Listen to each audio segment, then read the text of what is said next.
Good afternoon and welcome to February's Solventum Quality Webinar, where we're going to be talking about increasing SDoH data code capture across healthcare systems. Before we get started, I'm going to just go over a couple of housekeeping items. We are utilizing the On24 platform. This is a web-based platform. There is no dial-in number. So if you are experiencing any sort of audio issues, doing a quick refresh of your browser typically takes care of that. And again, if you are experiencing any glitches, we do recommend using Google Chrome, closing out a VPN or multiple tabs just to help with your bandwidth. We do have several engagement sections. Within the media player, we do have closed captioning available. We do have a resources section where we have pertinent information for today's webinar. You can download the presentation. And we also have a certificate of attendance to download. And what that is, we do not offer CEUs, but this certificate of attendance can be used to request CEUs from an accredited association. So definitely take a moment to download that, as well as any other resources that we have. We have a great speaker today, so if you would like to learn more about Tiffany, you can do so in the speaker bio section. And we do encourage questions throughout. So if you have any questions, pop those in the Q&A box. And then lastly, we always like to hear how we did. So at the end of the presentation, if you could complete the survey, we would greatly appreciate it. So I'm going to go ahead and pass things over to Tiffany, who's going to be presenting today. Hi, everyone. Welcome. Thank you for joining today. I'm glad you're here, and I actually look forward to spending roughly about the next hour talking about SDoH and increasing code capture across systems. I'm going to go off camera through the presentation, but like Lisa said, if you guys have questions, please put it in the chat box.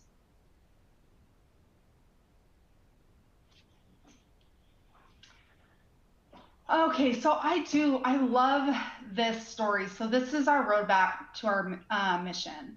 And I like to use this slide to tell a story. So about 3 years ago, we began our journey with inpatient and outpatient auto-suggest for ancillary documents that contained social risk information. This initiative was a success. We improved SDoH capture for lots of our clients. However, some of our clients pointed out that while the ancillary documents were helpful, those were our like case management, nurse notes, social worker narratives, a lot of the social risk information was embedded within the EPIC flowsheet questionnaire. So this feedback sparked our next chapter. Guided by our core values of putting people first, winning with excellence, solving what matters, advancing together, and living with heart, we expanded our focus to include the flowsheet questionnaire. As we walk through this presentation about why we should capture social risk and our new project of being able to interface over the social risk questionnaire, I'm proud to share that we have seen success. So by leveraging the social risk questionnaire, we've further increased the capture of social risk information, continuing to drive meaningful impact for our clients and bringing us back to our mission to enable better, smarter, safer healthcare to improve lives. This is our agenda for today's presentation. I'm going to give a brief SDoH overview, and then we're going to discuss the difference between ancillary documents and the questionnaire that's embedded in the flow sheets. I'm going to provide information about our discrete data interface project, and that's related to the question and answers from flow sheets. I'm going to discuss some of our clients' results, and then I'm going to provide more information at the end on if you wanted to request this project, how you could do so. So we're going to do our first poll question. So what percentage of health outcomes do you think are influenced by social factors rather than medical care? And I'm going to give everybody a minute to select. I think you can select on your screen. So less than 25%, 25 to 50%, or more than 50%.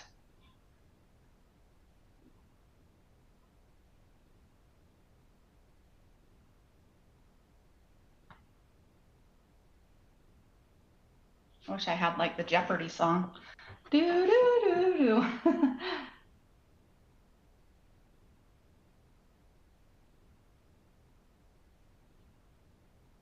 Okay, I'm going to go ahead and advance. Okay, so looks like 5% was less than 25%. 25 to 50% was half of the people within this webinar, and then more than 50%. So the correct answer is 80% of a person's health is influenced by non-medical factors. So those would be employment, housing, food insecurity, and we will get into those in the slide deck. Okay, so next question. What factor do you think, or factors, do you think has the biggest impact on health outcomes? Access to healthcare, housing stability, education level, or income? I'm going to give everybody 30 seconds.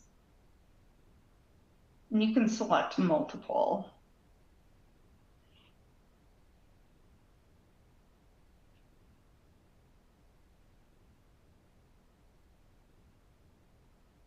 All right, 5 more seconds, and we will move on to the next. Okay, so 58% access to healthcare, housing stability, 31%, education level, and then income, 45%.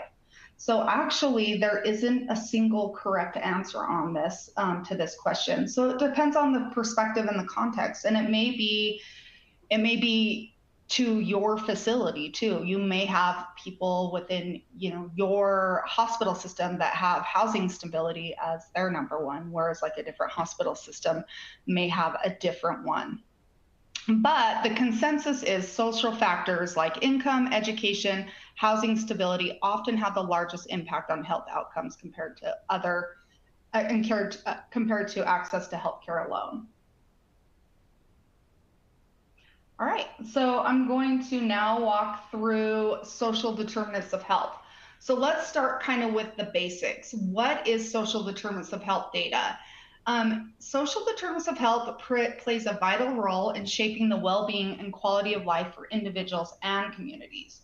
Social determinants data covers a wide range of dimensions. So this is when we go back and to the poll questions. This affects economic stability, a patient's financial resources, including income, employment, housing stability, and food security. Education access and quality, a patient's ability to access and advance through education from early childhood to higher education. Healthcare access and quality, a patient's access to an understanding of the healthcare, including primary care access, insurance coverage, and health literacy.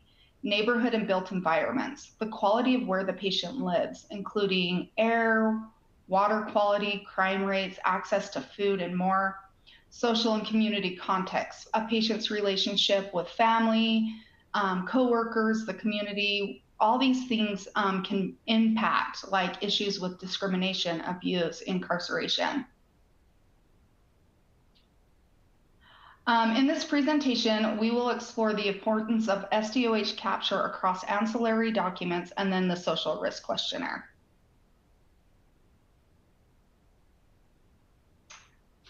So social risk is clearly linked to outcomes. So where a person lives provides a lot of information about their health.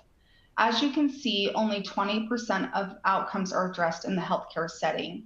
80% of a person's health is influenced by these non-medical factors, employment, housing, food insecurity.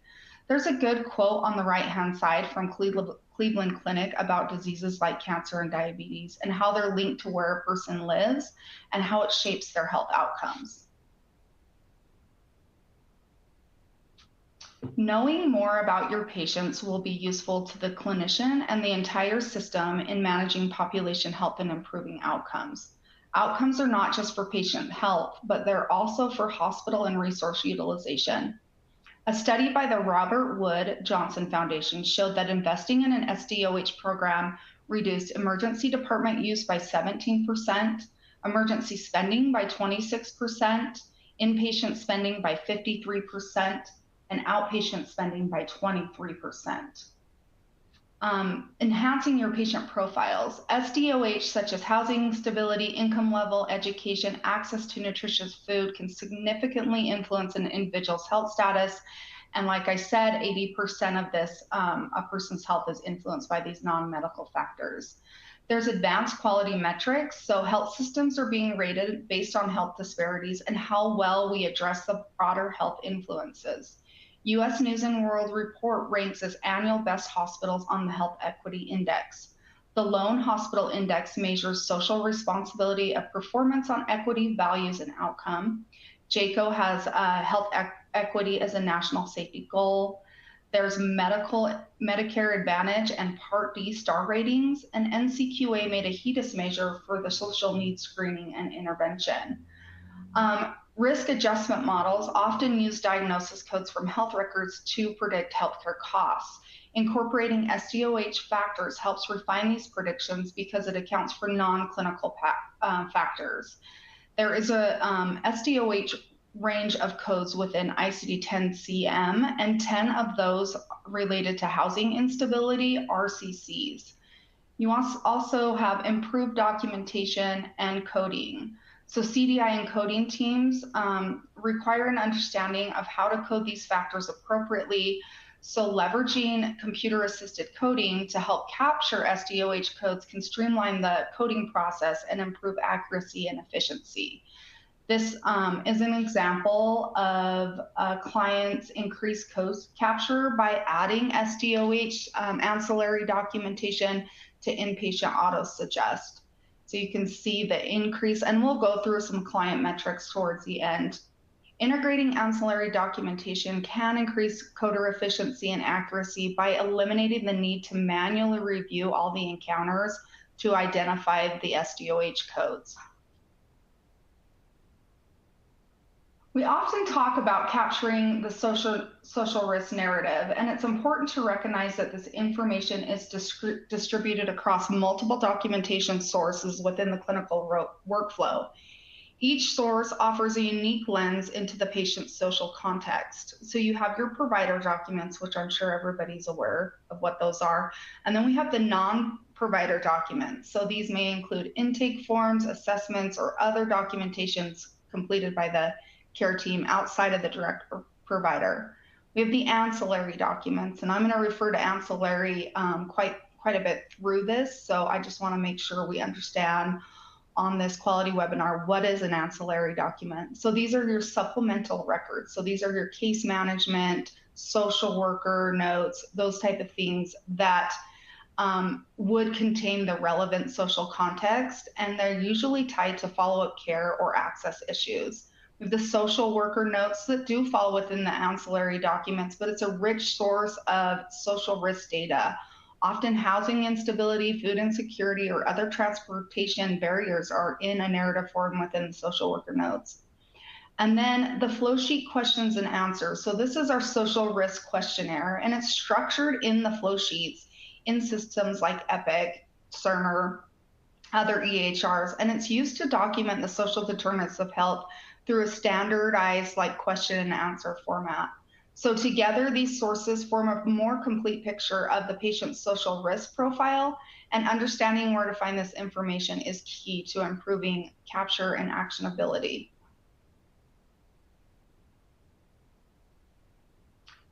So typically our journey starts together with document scoping and understanding where that SDOH narrative lives today. 8 out of 10 people we found don't really know where the SDOH is within the record. And unless you know where it is, it's really hard to reason across the data. So having our computer-assisted coding engine help with the help find the data, it can also help with the lift. So our SDOH program team will work with your site to identify where the data is. Is the data in inpatient or is it outpatient? What ancillary documents does it exist in? It is in your case management, your social worker notes.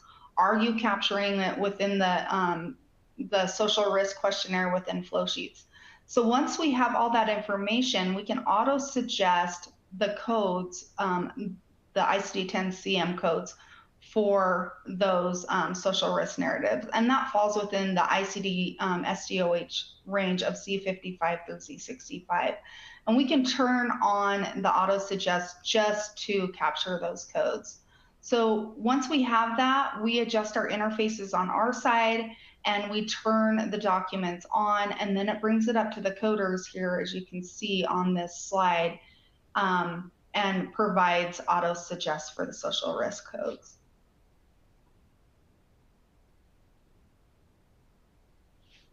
So this right here is, typically we like to do a phased approach, but this doesn't always work for all of our clients. But phase one is we want to capture social risk within the ancillary document. So this is the narrative.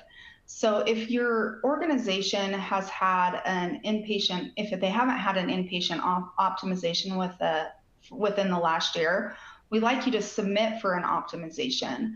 So during the optimization, the nosology team is going to review the ancillary documentation and look for opportunities to add in SDoH for auto suggest. If your organization has had an optimization within the last year, but for some reason the ancillary documents weren't configured, you can submit a support ticket just to have those inpatient auto-suggested, inpatient social risk documents auto-suggested. So the first step is locating where that ancillary document is. Is it in your case management? Is it in your social worker notes? Once you have that information, you submit a support ticket to get that configured. And then the Solventum team is going to reach out and schedule a meeting to start the configuration and configure everything within test. We do ask that if when you're going through the phase one that you communicate to your team, both your coders and your providers, to let them know that you're working on this. Lisa, can you hear this? It says it's cutting out. It's not a good connection. I'm hearing you come across just fine. Jeanette, it might be if you want to close out of some of any extra tabs or do a quick refresh, that might help. But Tiffany, keep going. You do sound okay. Okay.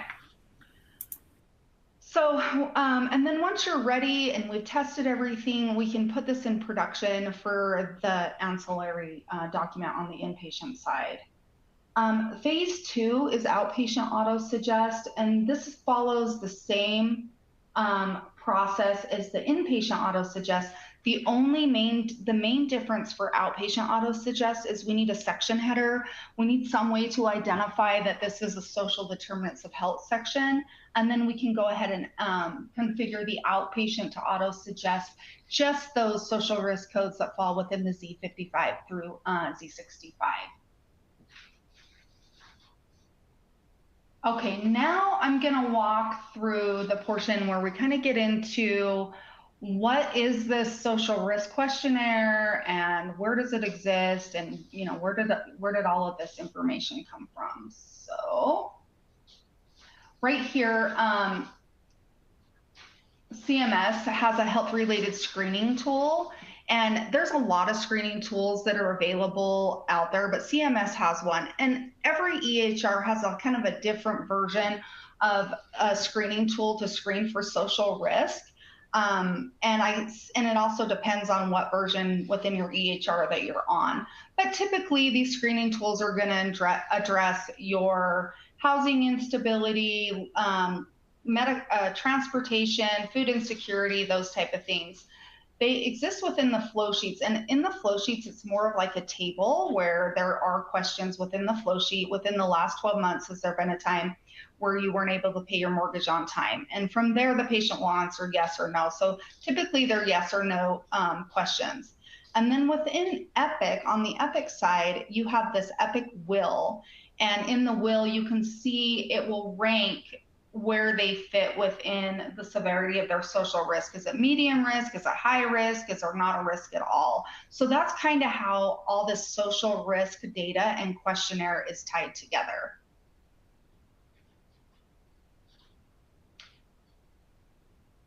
Okay, so we're going to go through the flow process. I like to name it this because we're talking about flow sheets and the social risk questionnaire.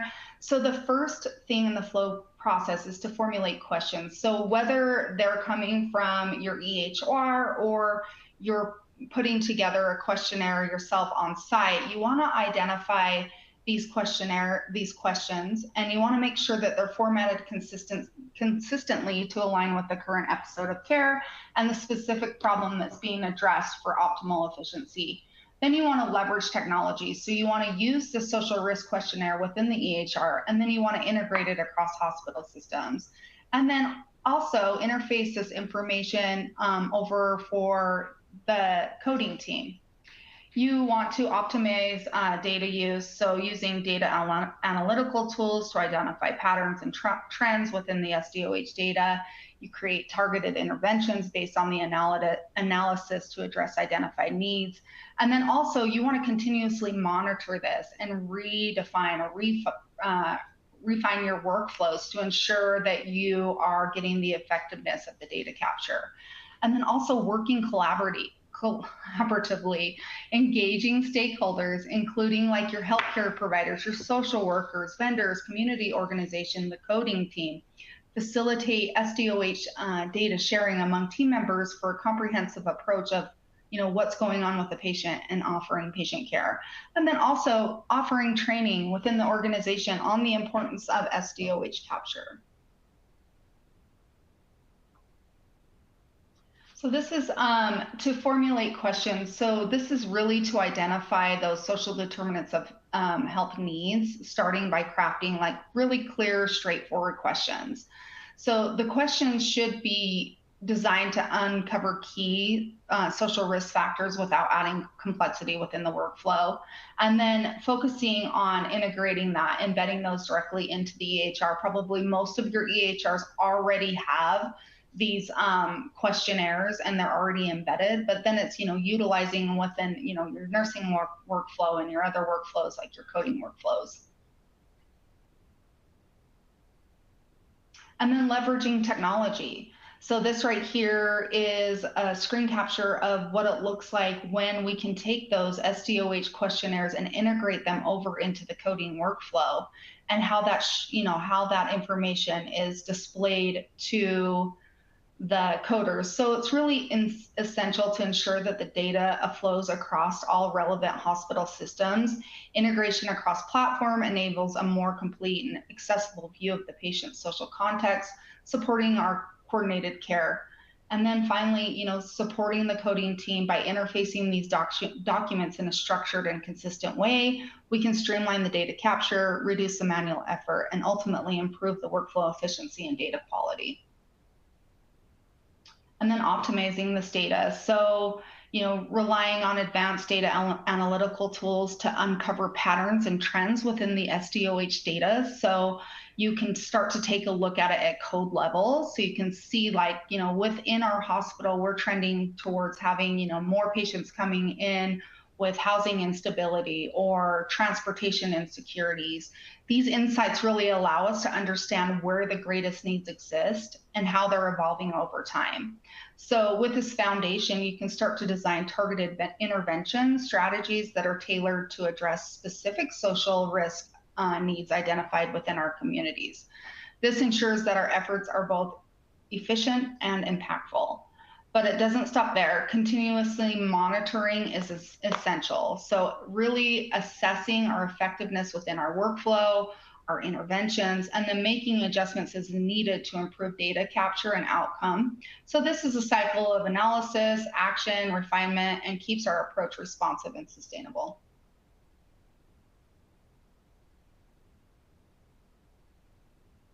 I'm just reading these questions. Yes, so first question is, SDoH questionnaire now flows into flow sheets, which does not come into the Solventum right now. Are you saying you're able to bring them in? So yes, we are able to bring in just the social risk questionnaire that does exist within Epic and bring it into Solventum and interface it within the coding workflow. And I'm just gonna read one more question.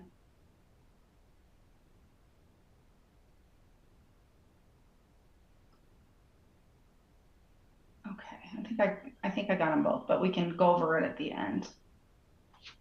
And then working collaboratively, so maximizing the impact of our SDoH efforts. So always start by engaging stakeholders within the care continuum, and this includes like your clinical teams, your social workers, your data analysts, any community partners. Their involvement ensures that patient care and community support are aligned effectively. And then we focus on facilitating, and sharing data amongst the team members to reduce duplication of effort. And I really think that's where the social risk questionnaire comes in. The social worker, may be adding some narrative related to the patient's social risk, but a lot of that information is already captured within the standardized questionnaire that exists within the EHR. And so it's just working collaboratively together. So now we're going to talk about kind of what does that look like for us if we wanted to, reach out to Solventum and we wanted to start configuring our social risk questionnaire and interface that over to CAC. So first question is, the first step is, we'd like for you to prepare a team. So we want you guys on the client side to prepare a project team, and then us on the Solventum side, we're going to also prepare a team to interface this over. We want you to provide over the SDoH questions and answers, so you have those within your EHR. And what we'll do is we'll take a look at these questions and answers, and we'll go over them with our inpatient nosology team and let you know directly, based off of this question and this positive answer, this would be the ICD-10 Z code that you would get. And then, and we like to do that at the beginning. And the reason we do that at the beginning is if there are any type of phrase work that needs to be done within our NLP, we can work on that as we're going through the project. And then when you're ready for test, we'll have a bunch of ICD-10 CM codes that you can test related to social risk. The part on the client side is you have to be able to convert this data, transform this data out of a table format and into a discrete data report. And I know within Epic and Epic TSs, there is a ticket in there that does give you the guidelines on how to create that interface on your side. We'll work with you on creating the interface, so the HL7 ORU message that's going to be sent over to CAC. And we'll also do all of the configurations of the folders and the documents to make sure that they are configured. It'll follow the same processes in phase 1 and phase 2, where we're going to test and make sure that everything's coming over and looking really good on the CAC side. And then we'll put it into production after. And then we'll also do some follow-up metrics. So we kind of take a look and see where you are today with your SDoH capture, and then where you are 3 months down the road after configuring the flowsheet questionnaire. So this is just some people that we would want on your side.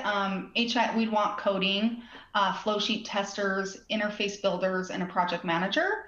And then on the Solventum side, we're going to bring in our implementation consultants, our interface analysts, our content analysts, and our project manager. So this right here is when back in the steps for success, I said, providing over the question and answers. So we're going to provide an Excel template that specifically is designed for the questionnaire, questions and answers. So once your team has the data set, the content analyst team will review the questions and answers, and will provide a detailed feedback, including what Z codes are going to be auto-suggested. So if you take a look at this, here's a few examples, and you're probably really familiar with seeing these. So transportation needs. In the past 12 months, has lack of transportation kept you from medical appointments or getting medications? The patient answers yes. That one is going to auto-suggest Z5982, and that's for transportation insecurity.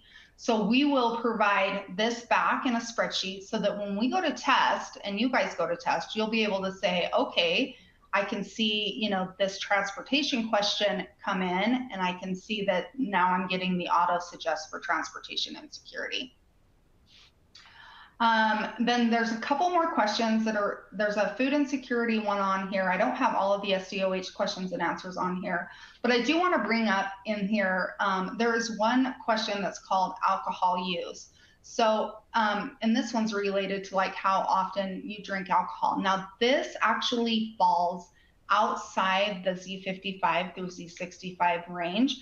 Therefore, it's not eligible for auto suggestion in this ancillary document. So we will not pick up ones that are exercise and alcohol use, but the big ones, transportation insecurity, food insecurity, housing instability, those ones we can auto suggest from the questionnaire. I'm just looking at questions. Maybe if you guys want to keep adding your questions, I'll go through them at the end, and we can walk through each of those questions. So this is why we transform the data. And I know this, I don't know how big this looks on your screen, but if you can see, the social risk questionnaire is currently sitting in like a table format within the electronic health record. The way it currently sits, if it was to interface over without doing the interface work, it comes over as a nested table. And nested tables can't be utilized for auto suggest. So that's why we have our guidelines and our requirements to send it over via ORU message. And this right here is, you know, once you're going and in the project, we're going to provide information on what fields need to be brought over, what fields are needed within the HL7 ORU message to interface the questionnaire. So this is just a little information on like what we're looking for to interface this data over. And then there is one other thing. So we do require that the questions, which this can be done on the interface setup, are cleaned up and we're removing punctuation. So we need to remove the question marks and the periods from the actual questions and add a colon. And this will allow our NLP to read the question and the answer and provide the appropriate SDoH code.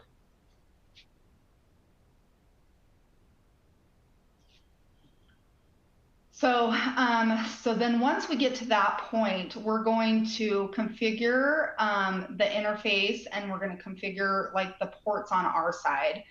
And we will create a dedicated folder within the computer-assisted coding workflow that says social determinants of health.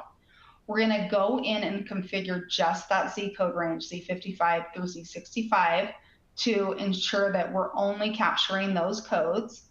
And then we're going to do a restart. So usually in test, it's a typical couple-minute downtime. But as we move this into production, then we'd want to coordinate that restart with your team so that we could do that after hours. And then what does this all look like when it comes in? So this is an example of what the SDoH questionnaire that's within the flow sheets will look like when it comes into CAC. So you can see here the questions within the past 12 months and then the answers. And then on the right-hand side, you can see where it's auto-suggesting the Z codes within that range.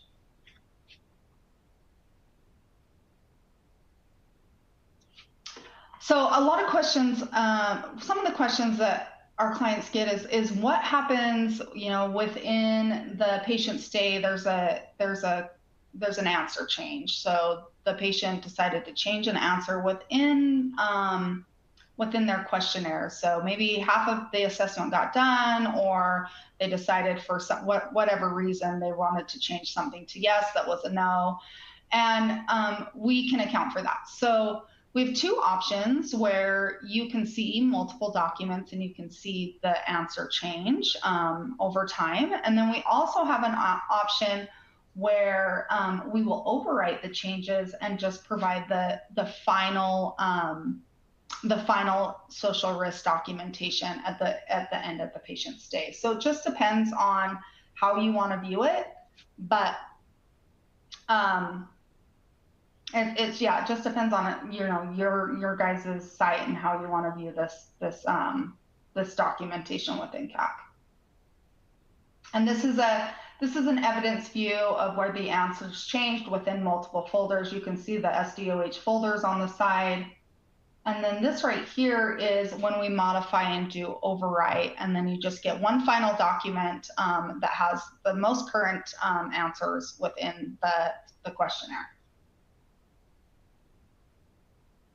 So I've worked with 3 beta clients and 3 early adopter clients. And so we're going to go through what client results look like. This right here, so when I said we're going to measure the success of, implementing inpatient, outpatient, and also the questionnaire, we're going to measure that. So what we're going to do is we're going to take a look at the current state, so where your capture is today.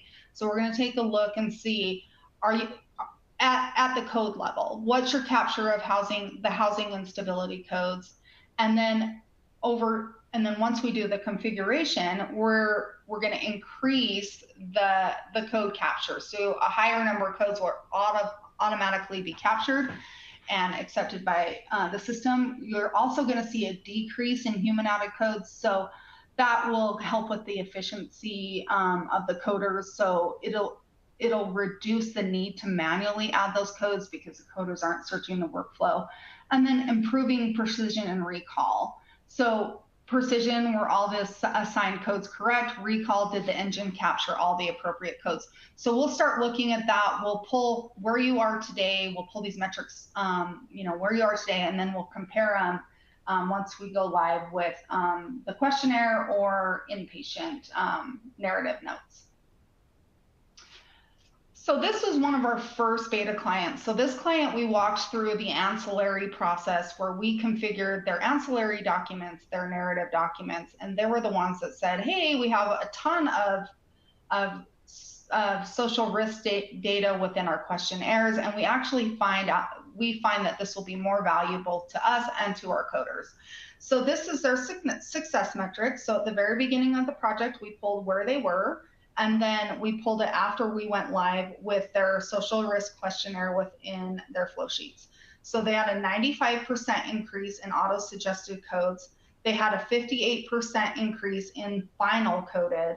They had a 69% increase in accepted auto-suggested code, and then a 6% decrease in manually added codes. This is another one of our beta clients. Now, each of these are a little bit different. So that's why I think it's great that we have 3 separate use cases we can talk through. So this is another one of our beta clients, and we did 3 environments. So we configured 3 separate environments across the Western United States. They had an 80% increase in auto-suggested codes, a 34% increase in final code count. But what I really want to highlight on this slide is they had a 31% increase of final coded SDoH codes for the ones that are related to housing instability. There's 10 of them. Those ones could affect reimbursement. And so they were able to get a 31% increase. Now this is a beta C client, and we configured, so we did for them, we did their inpatient auto suggest for ancillary documents. We did outpatient auto suggest for their ancillary documents for social risk. And we also did their social risk questionnaire. So basically they have the trifecta, they have all 3. They had an 82% increase in auto suggested codes and 106% increase in a final code count. They had a 617% increase in auto-suggested codes. They also had noteworthy a 57% decrease in manually added codes. And this is a very, very large system. So, and this is the same client, but if we were to drill in and just look at the ICD-10 codes that are related to housing instabilities, the ones that fall within the CCs, they had a over 1,000% increase in auto suggest, but a 413% increase in final code count. So these are great metrics showing, you know, how capturing the social risk and how we're able to capture it on computer assisted coding through the coding workflow and get these codes in and, you know, decrease or increase the efficiency and decrease the manual added, and really find these codes using the social risk questionnaire. So we did want to reach out to our clients that, you know, what was the impact on the coders? So what was the feedback? Because now we've increased capture. What are your coders saying? So here's a coder feedback for one of our clients that we did the ancillary documents. The coder said, this is a time saver. We're eliminating the need to scour through the entire chart. And really, it simplified the abstraction of codes for the coding team, increasing our productivity. So really good feedback from one of our clients. We also had another client also said saved significant time. They were able to see the documents and the documented SDoH information. They actually utilize our multiple view within our configuration so they can see the change over time, but they did find it, they did find it a significant time saver for them. All right, so this is our social risk discrete data interface project, and how can you request more information about this? There's a couple options. You could reach out to your account manager. You could also submit a support ticket and say, hey, this is something I'd like for the Solventum team to meet with our team here and discuss this project again. And then so if it comes in through a support ticket, most likely I will get that support ticket and schedule time to meet with your team and walk through the project again. And then if you just want more information on SDoH capture for ancillary documents, we do have a ServiceNow ticket. It's the KB is on this slide. So if you wanted to go into ServiceNow, you could go in and look this up. You'd find some fact sheets on SDoH. You'd find a lot of information for the phase 1 ancillary slide that I have in here. That's also included out there. Phase 2 as well kind of walks you through the process on how to submit a support ticket, what we're looking for, those type of things. And now I'm going to walk through these questions. So in food insecurity slide, if the point is removed and the word is never true, is placed, the system will select see if even though it's never true. So if it's never true, the system would not auto suggest that code. If it is true, if they answer yes, then the system would auto suggest food insecurity.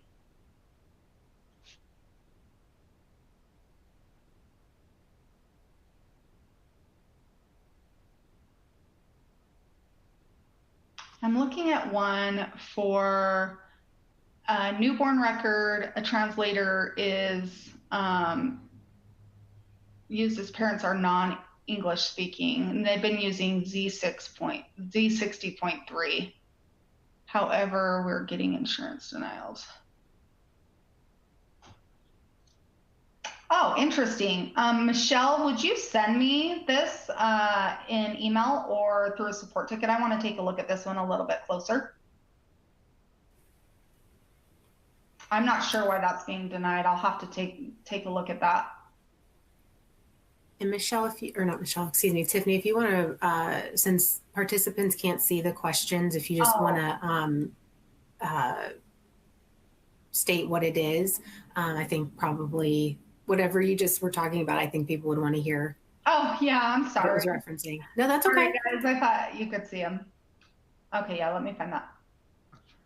So Michelle asked, on a newborn record, translators are using a code for Z60.3 for articulation difficulty. How do we get, however, we're getting insurance denials. Should this not be coded on newborns? It changes the DRG, question mark, do not code on newborn or other SDoH codes. So that's one I'm definitely going to look into. I'm not exactly sure. Actually, Michelle, I have it in the chat. So I will take this back to our coding team and take a look at it through the regulatory requirements and see what's going on with that one.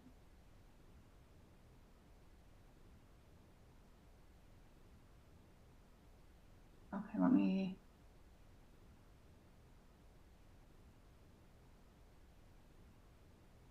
So Charlene asked, my question was in reference to inpatient coding. Does the documentation in the chart need to specify how it was affecting care during the admission and not just a date with yes or no on the SDoH sheet? So Charlene, is the documentation, if it's related to the social risk questionnaire, we would have how it's affecting care. Well, how their social risk is affecting them, but I don't know how it's specified on how it's affecting care during an admission. So I'm not exactly sure, but if you would like to email me an example, I can take a look at it. I haven't seen that one.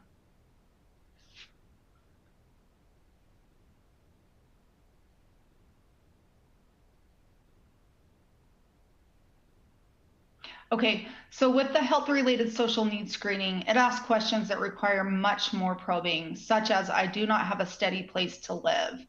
Do most facilities just rely on the social worker to further explain in their progress notes?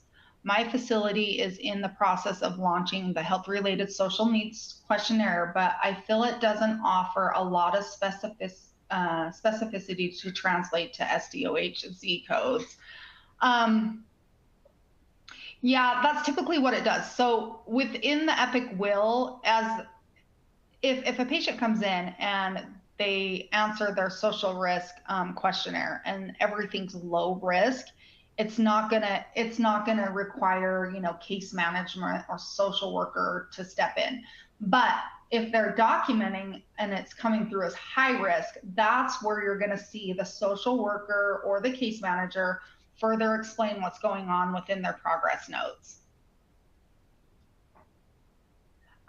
So a lot of the health-related social need questions that are on the questionnaire do translate over to specific ICD-10C codes.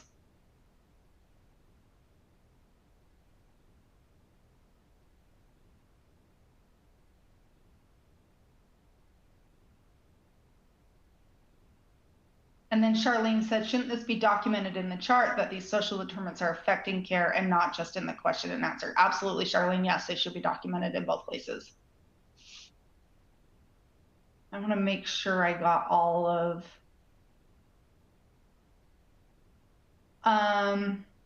Okay.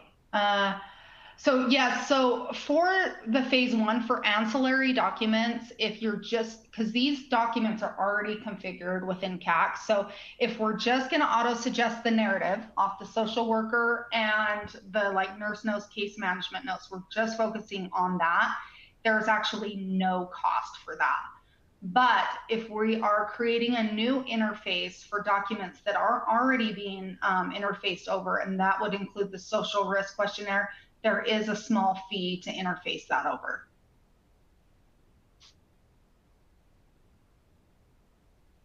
So that there was a question on, is there a cost to this?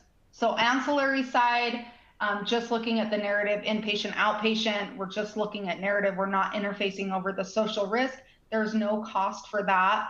you can submit an inpatient or outpatient or inpatient optimization, and the optimization team can do it at no cost. But if we're interfacing over the social risk questionnaire, there is a cost.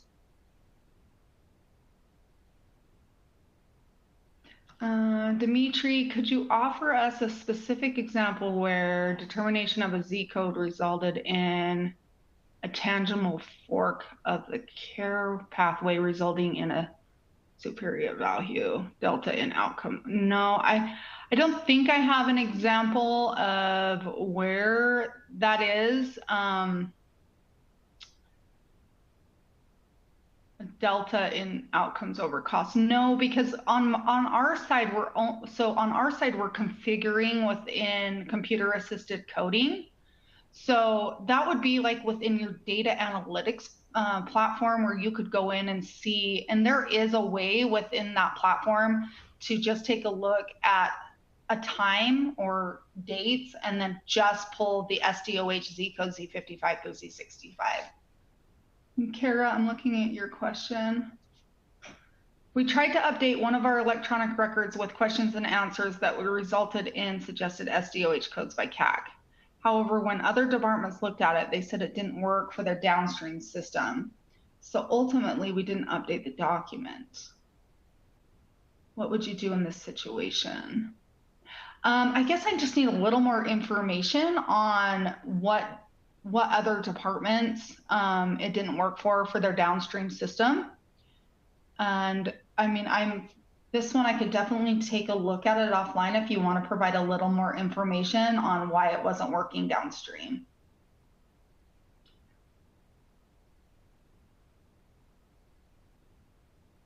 I think I got all of the questions, but are there other questions?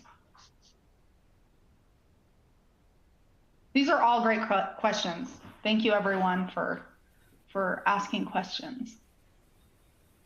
Yeah, I think, Tiffany, we do not have your contact information down as a resource. Do you want to just say what your email is in case there are any other questions that come up? Yeah, absolutely. So my email is tharman, so THARMAN @solventum.com. Awesome. And for those of you that joined today, we did record this session. So in the next couple weeks, we will have this available on our website after. So if there are no other questions, I do want to encourage you all again to look at the resources section. We do have today's presentation there, as well as the certificate of attendance that is that you can utilize that to request CEUs at an accredited association. We also have other resources in there. We have our blogs, as well as some of the on-demand sessions that we have for the quality webinar as well. So if you missed any of our webinars, I encourage you to go there. If you are one of our Solventum customers, we greatly appreciate it. And I want to let you know that our Client Experience Summit registration is now open. That link is also in the resources section. So if you've joined us in the past, we hope you can join us again. If you haven't, again, this is for our customers to join us in Salt Lake City, June 14th through the 17th. So take a look at that website. And if you are interested in attending, we would love for you to join us there in June. So again, Tiffany, we really appreciate this session today. Really great presentation, a lot of great information, a lot of great questions, as you said. And so we really do appreciate it. So we do have another quality webinar coming up here in March, so stay on the lookout for information that'll be coming about that soon. And again, we did record today's session, so if you want to re-listen to it, that will be available.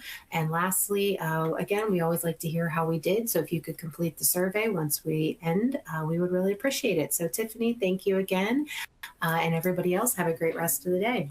Thank you, everyone.